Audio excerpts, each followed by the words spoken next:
Today, we are talking about all the things we wish we knew when we got started in church communications. We're sharing these valuable lessons with you so that whether you're stepping into the role or you've been in the game for a while, you can glean insights that would have been a game changer for us when we got started. Hey there, church communicator. Welcome to the Church Juice podcast, where we are energizing church communications one 20-minute episode at a time. I'm Brian Haley. And I'm Jeanette Yates. Whatever your title or role is at your church, we're here to help give you the communication tools and resources to help you thrive. Today, we're peeling back the curtain on what it was like when we first started in church communications, from the unexpected to the lessons we learned. We're going to be sharing these today. We're going to give you these 5 lessons or 5 things that we think will help you serve your community with communications. That's right. I started in communications 2009 is when I started. When did you start in church communication? Oh, I can't do math very well, but it was like the 2000s. It was in the 2010, 15, maybe 2014. Yeah, obviously a lot has changed since then, but some of the core principles that I learned pretty quickly as I was self-teaching myself how to do communications, I think some of those lessons that I learned pretty quickly, and I would guess the same for you, like those are still things that I hear from other people who are just getting started in church communications. So I made a lot of mistakes that hopefully I can save you from making. That's kind of part of the job of Church Juice as well, right? So we're here to just help you. And so one of the things that I learned pretty quickly, that I wanted to be ahead of the game, right? I wanted to be scheduled out. I wanted to know what was happening. But the first thing that I learned, or one of the first things that I learned, was that people are just inherently last minute. We are procrastinators by nature. And I don't know if that's like just a ministry thing or just people overall, but I learned that no matter how much planning I could do, people are going to be last minute. Yeah, I totally agree. I also think that one of the things that's happened, like you came on the scene a little bit before I did, but when we were first getting started, like the idea that you would have social media to deal with and all of that kind of stuff wasn't even there.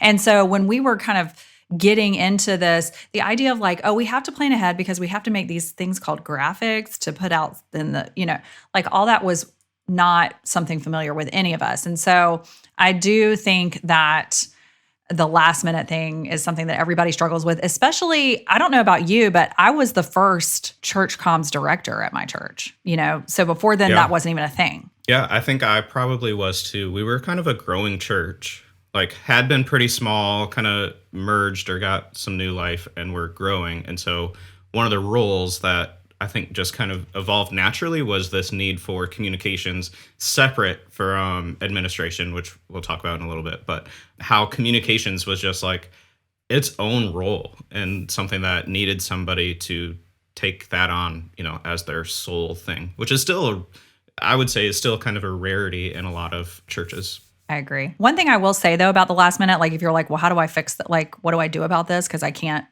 live like this as a church communications director. Is honestly one of the easiest things I did, and this kind of feeds into the next one, the next thing that you say, which is trust is earned. We're going to talk about that. One of the things I started doing, my church did, we did new things every year, but we also did some of the same things every year. I didn't need to wonder whether or not we needed to promote Christmas stuff. I was going to do that. VBS, it was going to happen. Fall Festival, it was going to happen. So instead of waiting for somebody to tell me, I went to them and said, hey, it's September, or it's August. October is coming. What are we going to do for Fall Fest? Let's go ahead and get it scheduled, and so I can start working on promotion. So you can take initiative there. And even when people are waiting till the last minute to do all that, the stuff that they have to do, you can start working on the stuff that you have to do, which helps you build trust, which is why I was going to lead in that way. Yeah, absolutely.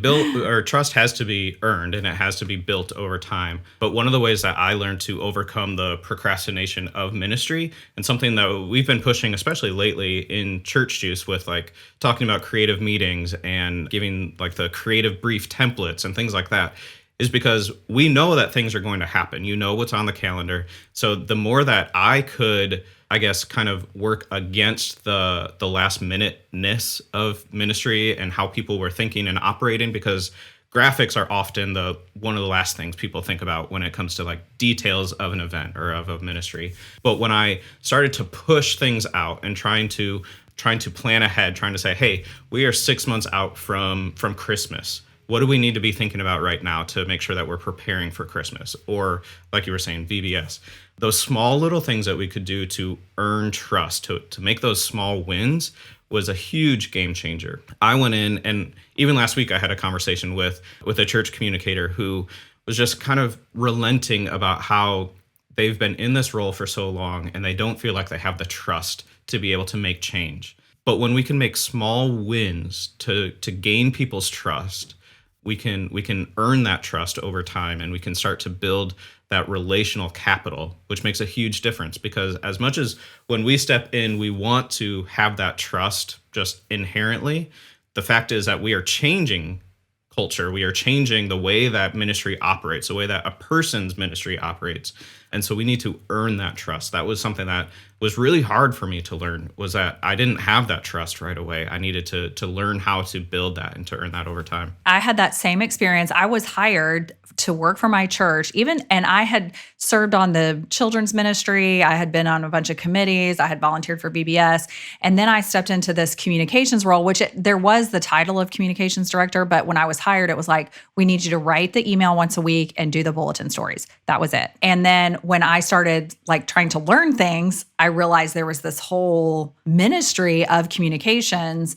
And so I started going to the staff meetings like, hey, I've learned all this stuff. And they're like, wait, aren't you the girl that dresses up weird for VBS? Like, why are you telling us what we already know? Like, we are already doing this. And so I had to think about it from their perspective. Like, they think I'm just like stepping into this other person's role and I'm just supposed to do things the way they did it. But when really what I want to happen is us to look at this new landscape of church communications. And so I had to say to them, like, listen, I'm doing the work, but I had to prove it. And that's where those little changes over time built some trust. And then I also had to say to them at one point, I had to say, now my title is Church Communications Director, which implies that I am directing the communications of the church. But really, I feel like a manager, like you're just giving me all this stuff and I'm just organizing it. So do you need a manager or do you need a director? Like, which do you want? And so we had to have that conversation. And I think that's another lesson that I learned was that a lot of people that are in the church space consider that communications role as an admin role. Like you're an administrative assistant that does social media or whatever. So I think that's a shift that has to happen. You know, I didn't understand that it wasn't an admin role either. When I first got started, I literally thought I was a secretary that typed an email and typed a bulletin. That's what I thought. And then I was like, no, this is much bigger than this. This is much more significant and has more of a role in the ministry of the church than I thought. Well, and I would say that a lot of people that are watching or listening to this episode, their title actually is administrator or administrative assistant or, something admin related. But the reality is that there is much more communication ministry than there is administrative duties that happen in a lot of people's roles that have these titles. So realizing that communications is a ministry, like you were saying, I think that was spot on. And that looks different than just being an administrative assistant or whatever. There is paying the bills, and then there is communicating and connecting to people, and that is completely different. So while these roles often kind of overlap just because limited resources and, things like that, the reality is that communications in itself is absolutely a ministry, and it is not by nature an administrative role. So I think that's a key distinctive that we need to be thinking about as we, continue to grow in our communications capabilities in churches too. So the role you start with, the tasks, the duties, the tools that you start with in your role will not be the same when you leave. Like I mentioned, I had to know how to type an email in MailChimp, and I had to know how to write. I didn't even have to put it in the bulletin. I just had to write the stories for the bulletin. And then, I thought I was a genius when I realized I could take the email stories and just put them in the bulletin, like copy paste. I was like, ooh, genius. And that was all I did. And then by the time I left, we had multiple social media channels. We had a new website. We had a new giving platform. We had new forms filler outer thingies. We had a church like a promotional calendar that we started using so that we all were on the same page about who was planning what when and what was being promoted when. That was another thing that changed. So there were all of these. And then of course, like Canva comes on the scene. So that all of that is happening. And so just keep in mind that, you will have to like revisit your job description. You have to revisit how you're implementing the communications at your church. Yeah, when I started in communications, 2009 is what I said. One of my first tasks was to start social media, or what I realized just a few weeks ago is that we didn't call it social media yet. We called it social networking sites or something like that. So Facebook is what we needed to start and get on board with. I needed to create a new website because our website had originally been created in the mid 90s when the internet started and had not been updated, and basically needed to bring our church into the 21st century as far as technology goes, communication goes. But technology changes so fast. The platforms that people use changes, the way that we communicate, even cost effectiveness of different platforms and tools that we use as far as technology goes, that changes so quickly and so often that we need to, I think you and I were talking about this before we started recording, but we need to be on top of the latest trends or the latest technology. As a communicator, we need to know what's happening, not necessarily to implement right away into our church, but we need to be an early adopter to know what's going on in the technology world, in the marketing world. Another thing I did that really helped me once I figured that out is like I was like learning things constantly, and I knew my church wasn't ready for it. I was like, there's no way we're going to be doing this anytime soon. I can't even get people, like I was like, we got lots of steps to get, before we get there.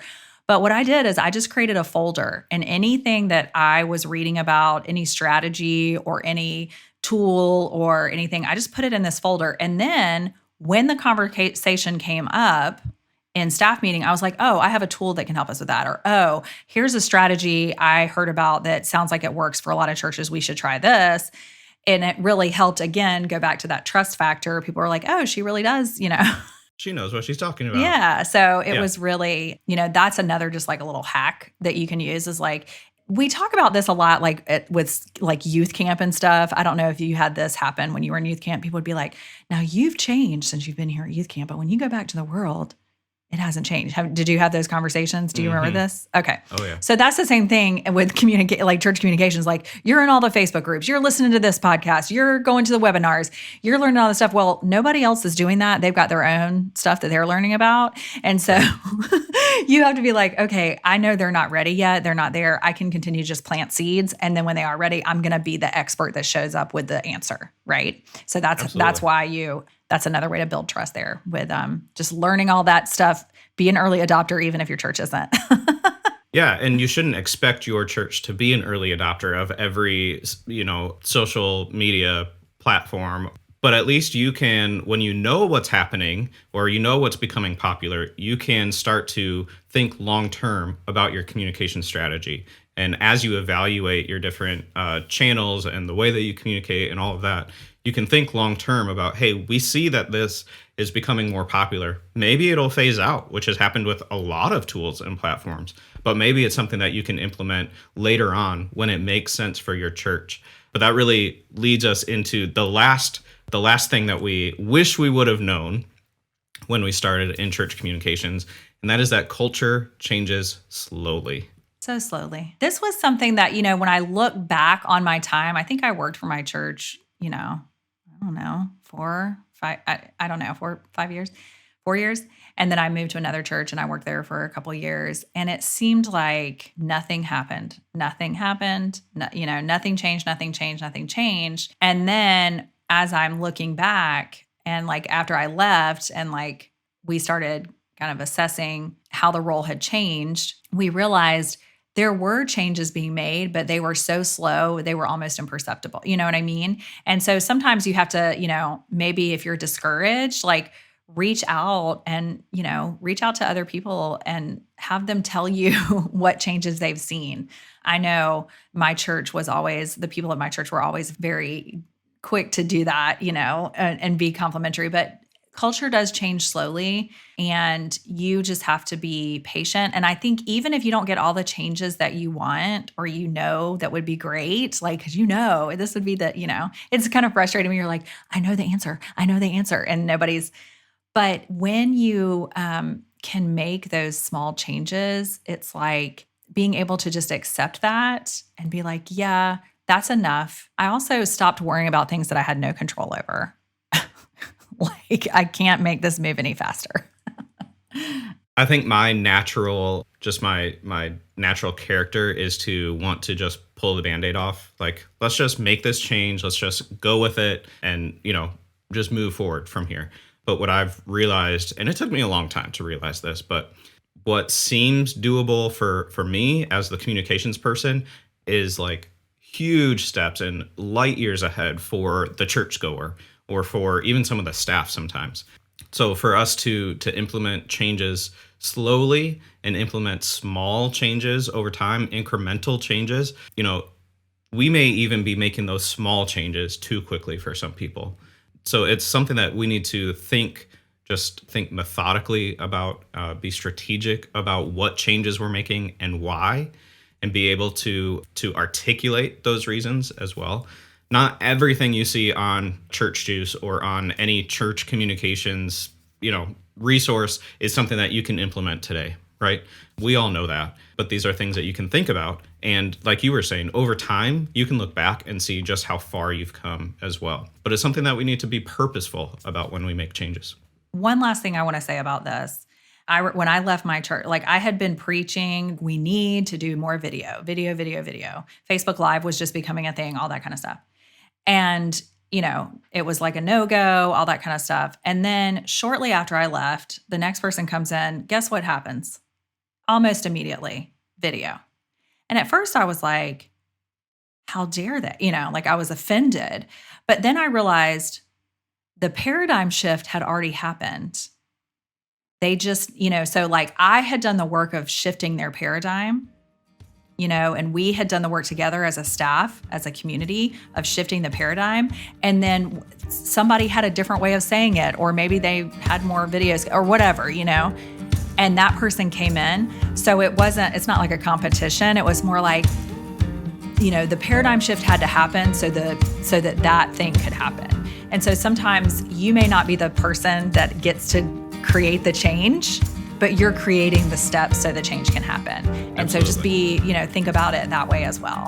Give yourself a pat on the back. It's good. You're good. Yeah, absolutely. Being able to set up someone else to either come in if you're leaving or transitioning, and when they say that this is something that they want to do, like, if you've done all the legwork for that, that's huge for them to be able. That's a huge win for both of you, for the ministry as a whole.